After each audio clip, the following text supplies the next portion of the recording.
Bismillahirrahmanirrahim. Asyhadu an la ilaha illallah wa asyhadu anna Muhammadar Rasulullah sallallahu alaihi wasallam. Alhamdulillah bi syafaati Rasulillah bi karamati kulillah wa mubarakati musalli ala kitab wa bi barakati musayyid musayyihat musari musayyid mustaqbilan musalli zaid musari ya hamdu sallallahu wa sallam musari Nahyan warsilakum wa isnatin Sutir ya jami'at Hatimah Wa ila jami'itul lahi wa tulabati Lidzolam jami'an Hadur Fadah Wa usulihim wa furu'im wa silsilati wa sunnati usulihim wa furu'im wa silsilati wa sunnati wa lijamu asis nuhdatul ulama al-fatihah A'udzubillahi minasyaitonir rajim Bismillahirrahmanirrahim Alhamdulillahi rabbil alamin Ar-Rahmanir-Rahim Maliki yaumiddin Iyyaka na'budu wa iyyaka nasta'in Ihdinas siratal mustaqim Shiratal ladzina an'amta 'alaihim ghairil maghdubi 'alaihim waladdallin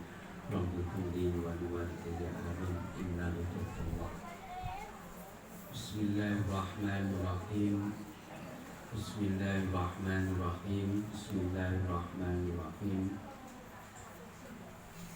wa yahrumu lan haram bil haidi sebab haid wan nifasi lan nifas ingkang haram opo sama niyatu asya'a wolu piro-piro perkara haram disebabkan haid dan nifas 8 perkara. Sedangkan di luar ketika tidak haid atau tidak nifas ini tidak haram, bahkan hukumnya wajib. As-sholatu siji rupani sholat. Yang pertama yang diharamkan disebabkan nifas dan haid adalah sholat, baik itu sholat fardu ataupun sholat sunnah. Maka konsekuensinya kalau sedang haid atau nifas kok nekat melakukan sholat, maka tidak akan mendapat pahala, bahkan mendapatkan dosa. Yang fatal lagi kalau sampai menghalalkan sedang haid dan nifas melakukan sholat, tidak dosa lagi, akan tapi sudah keluar dari Islam. Wasaumu lan loro rupani poso. Yang kedua yang diharamkan sebab nifas dan haid adalah berpuasa, baik itu puasa fardu atau sunnah atau puasa nadar. Kalau mengurangi makan tidak apa-apa, tapi yang penting tidak diniatkan puasa. Walaupun tidak makan sehari semalam, tetapi tidak diniatkan puasa, hukumnya tidak haram.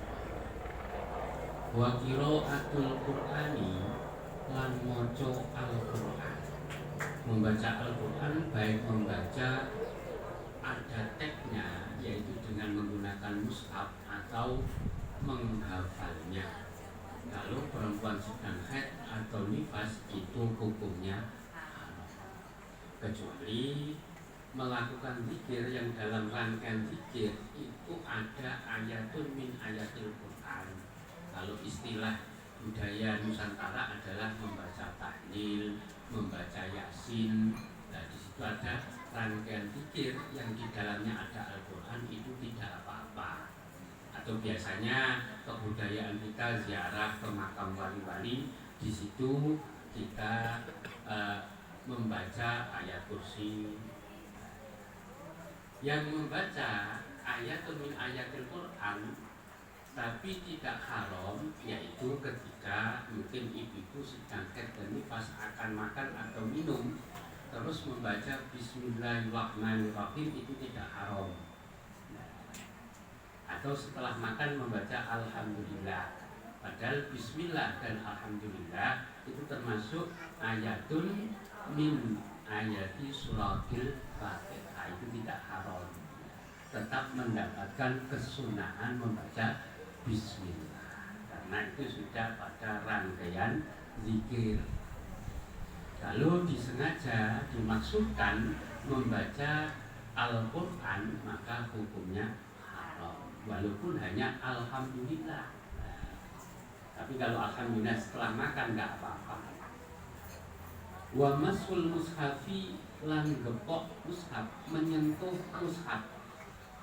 Umpama ini buku, terus di sini dituliskan Bismillahirrahmanirrahim menyadur dari Al-Quran atau mushaf, itu sudah tidak boleh disentuh oleh orang yang sedang haid atau nifas. Oh, ini sudah diberi sama, diberi sampul, tetap tidak boleh. Kalau ini memang dikhususkan untuk menulis ayatun min ayatil Quran. Berbeda kalau ini tafsir atau buku yang buku keterangannya terus dasarnya Al-Quran, tidak apa-apa, karena lebih banyak tafsirnya daripada ayatun min ayatil. Perbedaan seperti itu biasanya ketika ngaji, kalau ngajinya tafsir itu nggak apa-apa walaupun sedang nifas atau sedang haid. Disamakan dengan menyentuh wahamluhu lan gowo mushaf, membawa mushaf. Umpama ini mushaf, terus kita punya tas yang memang disediakan khusus untuk membawa mushaf, nah itu tidak boleh kalau sedang nifas dan haid.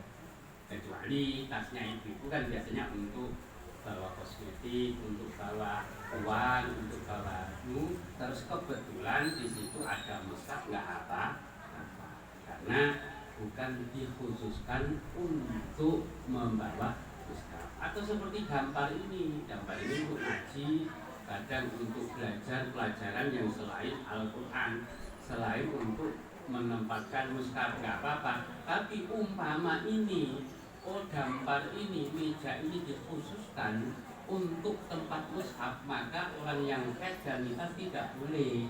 Nah, ini kan tidak dikhususkan untuk menempatkan mushaf, maka diperbolehkan. Begitu juga lemari. Saya membuat lemari untuk tempat mushaf, lah itu orang yang sedang haid nggak boleh. Tapi kebanyakan di kita lemari itu untuk menyimpan buku atau barang-barang yang seperti itu, menjadi membolehkan kita menyentuh lemari itu atau mungkin kalau kuat membawanya. Wa dukhulul masjidi, lan mlebu masjid, masuk di masjid, berdiam diri di masjid tidak diperbolehkan. Tapi ilatnya, sebabnya kalau zaman dahulu ada yang mengatakan karena belum ada alat, khawatir mengotori masjid. Ada kaul yang membolehkan karena sekarang bisa menjaga dari kotoran orang yang sedang haid dan nifas mengotori masjid. Dan masjid dahulu bukan seperti masjid sekarang yang bersih. Masjid dahulu kebanyakan adalah lantainya dari Wat-tawafu lan tawaf. Nah, termasuk perkara yang diharamkan perempuan yang sedang haid dan nifas adalah tawaf, baik itu tawaf wajib atau tawaf sunnah. Nah, itu hukumnya haram karena tawaf itu seperti sholat. Wal watu lan wati wal istimta'u lan ngalap suko bima lan barang baina surati kang tetep ing dalem antarane dengkul wa tetep ing dalem antarane udel waruk batilan, berhubungan intim suami istri ketika sedang haid dan nifas itu hukumnya haram. Begitu juga bersukaria dengan sarana anggota tubuh perempuan antara pusat dan lutut, dengan catatan kalau tidak ada satirnya, kalau sudah ada enggak apa-apa. Nah, solusinya bagaimana? Boleh kalau antara suami istri, jadi kalau sama relanya itu boleh melakukan oral seks, boleh, enggak apa-apa. Yang tidak boleh diharamkan oleh syariat Islam adalah dengan anal seks itu walaupun dalam keadaan suci pun tidak boleh.